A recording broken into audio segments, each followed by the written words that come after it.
and good afternoon. I'm Zane Turberfield, running with the Nationalist Americans for Greater America, also known as NAGA. I want you to elect me for president to break the two-party lock between Republicans and Democrats. We are a pretty conservative group, but we do have some leanings and some very diverse opinions that are different from the Republican Party and the Libertarian Party in many ways. We're going to start with our foreign policy. We have a firm and strong foreign policy, but we're also fair. We are happy with NATO. In fact, we want to expand NATO. We want to be friends with people like Israel, Taiwan, Japan, South Korea. We want to be friends with all those people, and we don't want to play the political game where we go, oh, we're friends, but we're not friends. We want to say exactly what we are. We want to say what we want with them. We want an alliance with them. And the reason we want that is to keep the world a sane place.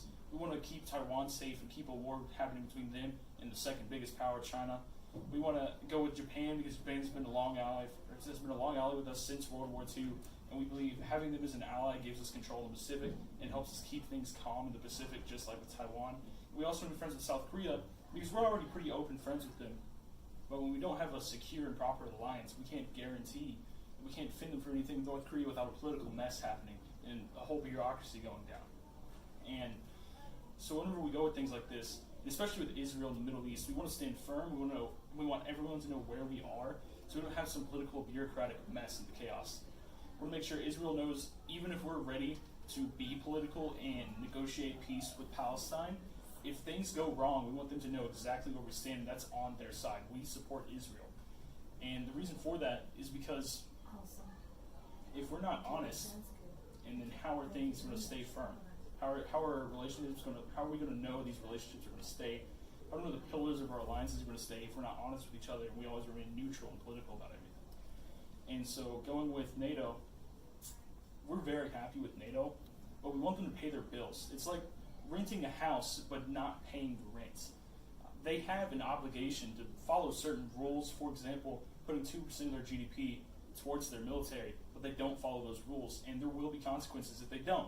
Because, again, it's like renting a house, but not paying your rent. And so going to that, our foreign policy, we like to say it's firm but fair.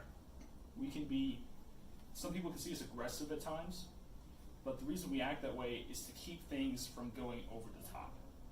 Russia stays out of Ukraine directly because of the United States. Russia stays out of Syria directly because of the United States. China doesn't interfere too much in the South China Sea because of the United States. We want to make sure it stays that way. We don't want to be isolationists. We don't want these things to go out of control, and we don't want them to come knocking on our door one day like we knocked on Japan's door in the early 1800s because they were isolationists and forced them to do what we want because they were so far back in time compared to us that we basically held them hostage. And that's why we just can't be isolationists like that. We can't, in a world where technology is moving faster than ever, we can't stop and go live like hermits on our own. We have to have a global influence. If we don't, what's going to happen to us? And so that's our foreign policy. Moving in foreign things, we'll go into our immigration. So we are happy to let legal immigrants in. And we are happy to make legal routes for immigrants. And for people who need to come in but can't afford it or don't know enough, we're happy to provide them with an education and help them get a job so that they can become proper integrated citizens of the United States.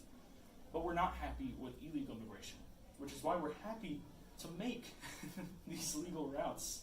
We're happy to make legal routes for people to come in and make it easier for them, as long as it doesn't lower our security. Because in places like the United States last year, 40% of federal crime was committed by illegal immigrants.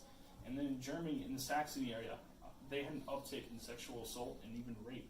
And it was caused almost exclusively by 14 to 30-year-old Muslim illegal migrant males. And when we see stuff like that, we have a problem with that. We don't want that to happen here. And so that's why we have such a firm, strong stance against illegal immigration. In fact, we'll even go as far as to build a wall. People say it's not effective, but a 50-feet wall with at least 10 feet into the ground to prevent tunneling, it's a physical barrier. Yeah, it might not be as effective. For example, most immigrants come in from the plains. We have a plan for that. We want additional screening. We want to ensure they are citizens or have a visa or something like that. And if they do have a visa, we want to make sure we know where they are and what they plan on doing. Not necessarily tracking them everywhere, but just making sure they don't overstay their visa and trying to legally immigrate that way. And so we try and prevent illegal immigration because it's for the best and the safety and the security of the nation, not because we hate people. So that's our stance on illegal immigration. So done with our immigration policy, we'll go into something that legal immigrants struggle with sometimes. We'll go into a drug policy, because sometimes legal immigrants are forced to be drug mules or do it willingly so that they can come into the country with the protection of the drug cartel. With our drug policy, we want to legalize but regulate weed, because weed, like any other drug or alcohol, is bad in too much amount, but it's also got a lot of benefits. So that's why we want to make it legal so people can use it, mostly for medicinal reasons. And then we want to regulate it like an alcohol or like tobacco, because it does have negative effects. It's not a miracle drug. After potent use, you can have permanent paranoia or suffer from psychosis or even schizophrenia. And so there's some obvious negative things. It slows down your brain function. It can make you react slower. And so obviously people like police officers, firefighters, military members, they can't smoke that while they're on duty. And they can't smoke it in a time that they would still be under its effects while on duty, because obviously it would affect how they work and how they function. But with other things, we do want a 3-strike policy, not like the infamous one in California, but a 3 strikes as in, first strike, you did a drug, we're going to try and rehabilitate you. Second strike, you're going again, but you're probably struggling with addiction. We really should continue trying to rehabilitate you. There will be punishments, but our primary goal is to rehabilitate you. By our 3rd strike, it will be up to the discretion of the judge and the jury whether or not you are really struggling and we need to help you, or if you willingly do this and you're not a functioning member of society. At that point, there's nothing, we can't help someone who doesn't want to be helped. So our primary goal there will be to punish and deter and be a deterrent, both him, deterring himself, and deterring others by seeing what happens to someone who doesn't want to be a functioning member of society.